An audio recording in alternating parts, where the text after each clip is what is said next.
Olá pessoal, eu vou me basear aqui numa pesquisa que eu fiz num canal estrangeiro chamado FX Infinity para mostrar a vocês como é que a gente pode gerar aqui um efeito de temporizador usando nodes. E vamos usar uma malha bem simples para fazer esse recurso. Eu vou usar a versão 2.93. Vocês podem usar qualquer versão para entenderem aqui como é que funciona, tá? Bem, inicialmente eu vou precisar ter aqui um objeto. Eu vou selecionar esse cubo, vou usar o X, vou adicionar aqui na área uma mesh plana. Vou olhar por cima e vou fazer aqui algumas alterações no eixo desse objeto. Então eu vou clicar aqui em Object Properties. A escala de X eu vou usar aqui o fator 0,1. E em Y eu vou usar aqui o fator 0,7. Eu vou aproximar com o scroll, eu vou olhar aqui pela vista do wireframe, eu vou entrar com esse objeto aqui no modo de edição, vou selecionar apenas os vértices de cima e vou usar aqui o botão direito e usar o recurso Subdivide. Eu gero mais uma vértice aqui intermediária, tá? Mas o que eu vou fazer é clicar fora, selecionar apenas essa vértice que está à esquerda, com o Shift, selecionar a vértice que está à direita. Vou ativar o Move e vou trazer para fazer aqui como se fosse uma seta. Agora eu vou olhar a vista na condição Object Mode com o modo sólido. Está aí a forma que eu vou precisar para fazer o que eu quero aqui, que é o temporizador. Agora eu vou adicionar uma curva no estilo círculo. Eu vou precisar fazer com que essa malha circunde todo esse círculo, mas para isso eu vou precisar usar um modificador Array. Então eu seleciono a malha, venho em modificadores e aplico o Array. Eu vou usar aqui o fator X no Relative Offset com distanciamento de 1,5 e vou usar aqui contadores com 21 unidades. Pronto. Agora eu preciso acrescentar nessa malha mais um modificador, que é o modificador Curve. E nas propriedades do Curve, eu vou selecionar o Bezier Círculo que eu adicionei anteriormente. Eu coloco o objeto com essa formatação como se fosse as pétalas de uma flor aqui. Vai ser o nosso temporizador no demonstrativo. Eu vou encostar o cursorzinho aqui bem nesse canto de baixo da janela principal, pressionar o botão esquerdo e vou arrastar para cima. Vou trazer essa janela um pouco mais para baixo e vou, na primeira janela de cima, usar o scroll para diminuir e vou habilitar nessa janela aqui o recurso que é o recurso de renderização em tempo real. Notem que eu tenho aqui uma diversidade de informações, que é o grid, as coordenadas, as notificações. Para desabilitar isso, eu vou clicar aqui nesse ícone chamado Show Overlays. Vou deixar essa tonalidade aqui por enquanto, mas nessa janela do meio que eu dupliquei, eu vou usar o painel chamado Shader Editor. Ele traz uma barra aqui já aparecendo na direita, eu vou usar a tecla N para desabilitá-la e vou na malha aplicar um novo material. Vou clicar em New. Ele gera o material, vou usar o scroll aqui, que é o Principal. Então o que é que eu vou fazer? Eu vou selecionar esse material Principal e vou usar o X. Eu não vou usar esse material. Repare que a nossa malha aqui perdeu o material. Então eu vou adicionar um shader do tipo Emission, colocá-lo aqui à esquerda. E embaixo dele eu vou adicionar outro shader do tipo Transparente, BSDF. Para poder mixar esses dois shaders, eu vou usar aqui um intermediário, que é um shader do tipo Mix Shader. Eu vou colocá-lo aqui entre a saída e os dois materiais. Agora eu vou conectar o BSDF do transparente no primeiro shader do Mix e o Emission da emissão no segundo shader do Mix. E vou conectá-lo à Surface.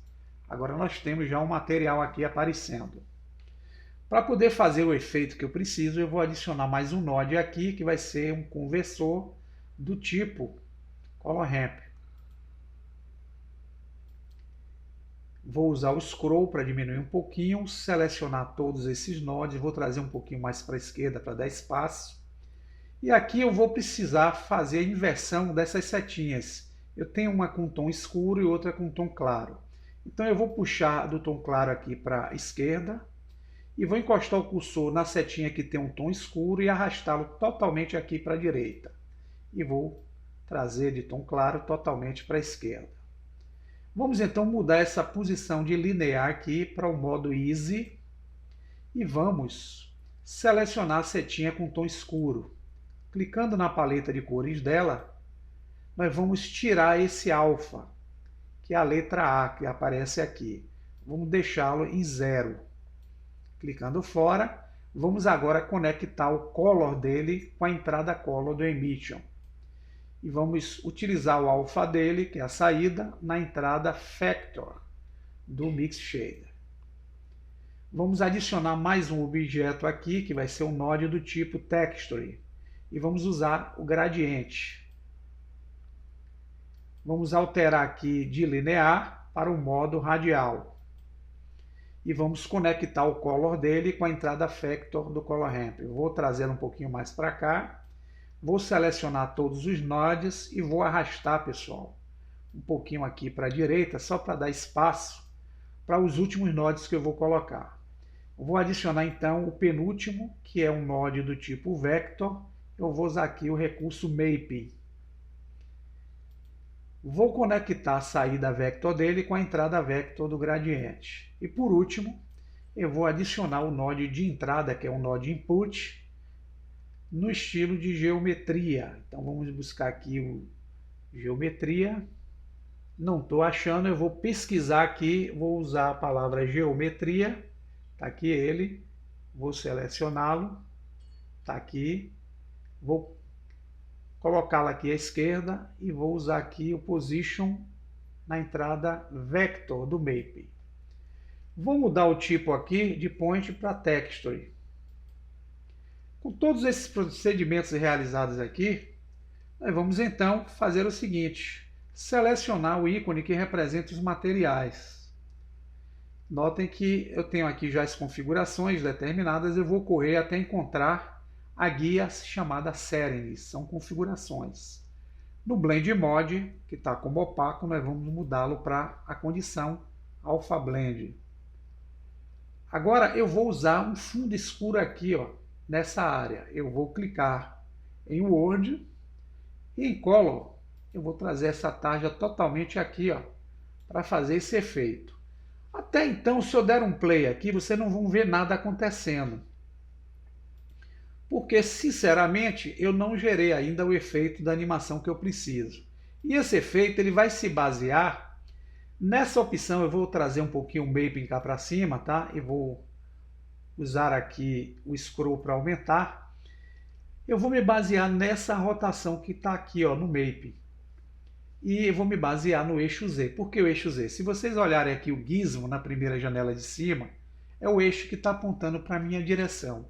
Então, se eu quiser fazer uma animação baseada nessa posição desse eixo Z, eu vou me referir a essa coordenada aqui. Então, o que é que eu faço? Eu vou primeiro definir aqui, ó, em Output, qual é a quantidade de frames que eu vou usar aqui na minha animação. Digamos que eu quero usar 500 frames, então eu coloco aqui 500 frames. Veja que ele alongou mais a nossa linha de tempo. Mas eu quero ir para o frame 1. Com ele selecionado, eu vou encostar o cursor aqui no Rotation Z.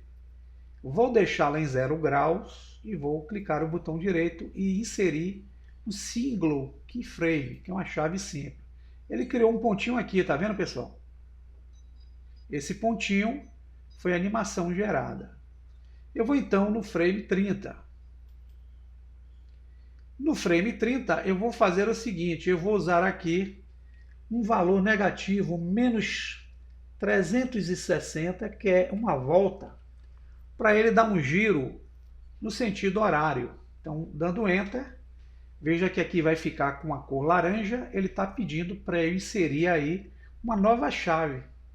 Aí eu vou usar o botão direito e vou usar Insert Single Keyframe. Quando eu voltar à animação, o que vocês vão ver é uma passada, ó, do temporizador, mas ele vai parar. Então, se eu clicar aqui e usar o Shift E e usar o Make Cycle, ele agora, se eu der o Play, ele vai ficar no loop constante aqui, ó, até o frame 500. Como é que eu posso alterar a cor desse efeito aqui? Aqui na setinha do Color Ramp. Clicando no branquinho aqui, eu posso alterar aqui para qualquer cor. Exemplo, vermelho. Ele vai sair vermelho, aí eu vou ter um loop, ó, dessa forma.